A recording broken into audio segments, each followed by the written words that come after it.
Hello students, welcome to success wings. आज हम DNS को स्टडी करेंगे। DNS means domain name system.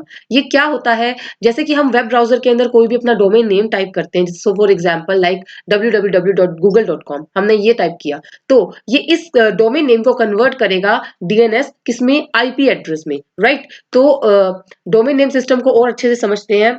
तो क्या है domain name system? It is a distributed hierarchical naming system that translates domain names, for example जैसे यही example दे रखा है, into IP addresses, right?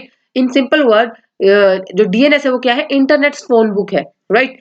जो कन्वर्ट करता है ह्यूमन रीडेबल नेम्स, जो डोमेन नेम्स है उनको किसमें? मशीन रीडेबल आईपीज के अंदर, क्योंकि मशीन जो है वो तो सिर्फ आईपीज को ही समझ सकती है ना।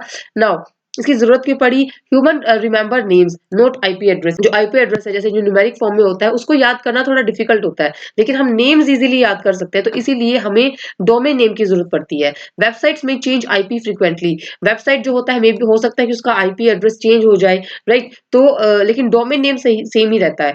डोमेन नेम सिस्टम प्रोवाइड्स, ये क्या प्रोवाइड करता है? नेम टू आईपी मैपिंग करता है, लोड डिस्ट्रीब्यूट करता है और फॉल्ट टॉलरेंस। ये इसके क्या है? ये फीचर्स है।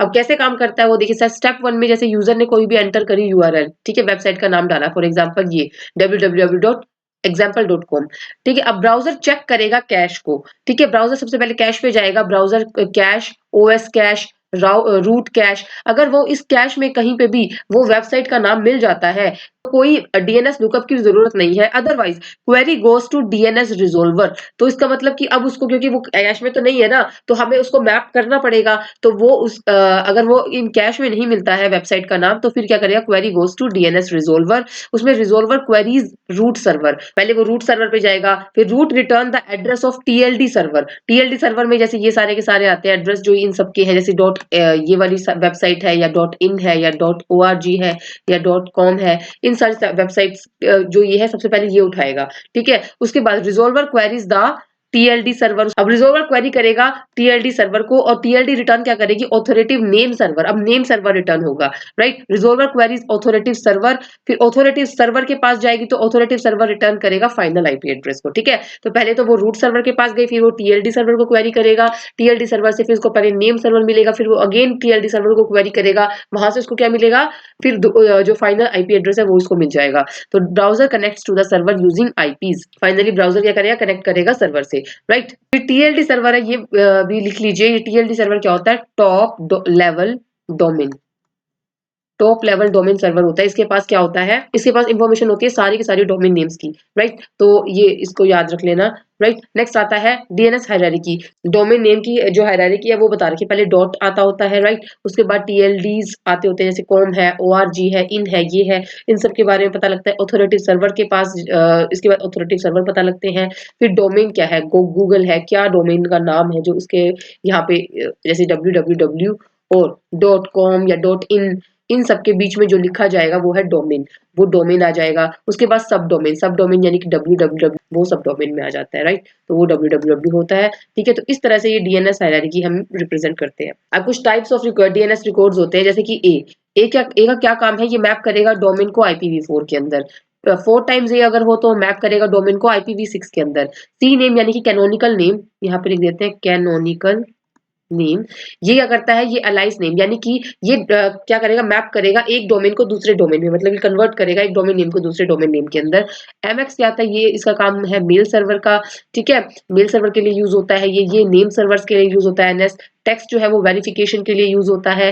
पीटीआर ये रिवर्स लुकअप के लिए, यानी कि आईपी को अगर नेम में कन्वर्ट करना है, डोमेन नेम में कन्वर्ट करना है, तो हम पीटीआर का यूज करेंगे।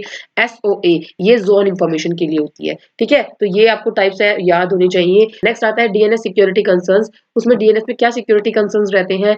DNS is not inherently secure, वो सिक्योर नहीं होता। कॉमन अटैक्स क्या क्या आ सकते हैं? डीएनएस स्पूफिंग अटैक आ सकता है, डीएनएस स्पूफिंग अटैक आ सकता है, यानी कैश या फिर कैश पॉइजनिंग, यानी कि फेक आईपी रिटर्न हो जाए जैसे किसी एड्रेस का। फॉर एग्जांपल हमने डोमेन नेम यही लिखा, फॉर एग्जांपल ये है ठीक है? तो स्पूफिंग में क्या होता है कि जो फेक आईपी एड्रेस है ना, इसका जैसे ओरिजिनल आईपी एड्रेस 192.10.5.1 सपोज़ ये है, ठीक है? बट यहाँ पे जो अटैकर होगा वो इसके आईपी एड्रेस को चेंज कर देगा, या ये रख देगा 10.1.1 इस तरह कुछ रख दिया, ठीक है? तो क्या होगा, जब यूज़र इसको टाइप करेगा ना, तो वो स्विच हो जाएगा, उसको वो मैप हो, मतलब कि वो डोमेन नेम मैप हो जाएगी, इस एड्रेस पे नहीं, इस एड्रेस पे मैप हो जाएगी। वो ऐसे कुछ चेंजेस कर देगा, जिसकी वजह से क्या है कि जो यूज़र है वो गलत वेबसाइट के ऊपर पहुँच जाएगा। तो ये होता है फेक आईपी रिटर्न हो जाएगा, user redirected to malicious site, वो गलत साइट पे यानी मैलिशियस साइट पे पहुँच जाएगा।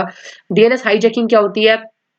अटैकर मॉडिफाई कर देता है डीएनएस कॉन्फ़िगरेशन को, तो वो होता है डीएनएस हाइजैक कर लिया। और distributed denial of service on DNS servers, ये क्या होता है, डीएनएस को अनअवेलेबल करो, यानी कि वेबसाइट्स अनरीचेबल, वेबसाइट्स ओपन ही नहीं कर पाएंगे, ठीक है, वेबसाइट्स अनरीचेबल आएंगी, तो वो होता है distributed denial of service attack DNS server पे, कि वो मैप ही ना कर पाए किसी आईपी एड्रेस में, और जब तक मैपिंग नहीं होगी जब तक वो वेबसाइट ही नहीं ओपन होगी। सॉल्यूशंस क्या है? DNSSEC, ये क्या है? Domain name system security extensions, ये यूज करो। डिजिटल सिग्नेचर्स ऑथेंटिसिटी के लिए यूज करो। इन सब से क्या होगा, इन दोनों को यूज करके हम स्पूफिंग से बच सकते हैं, कैश पॉइजनिंग से बच सकते हैं।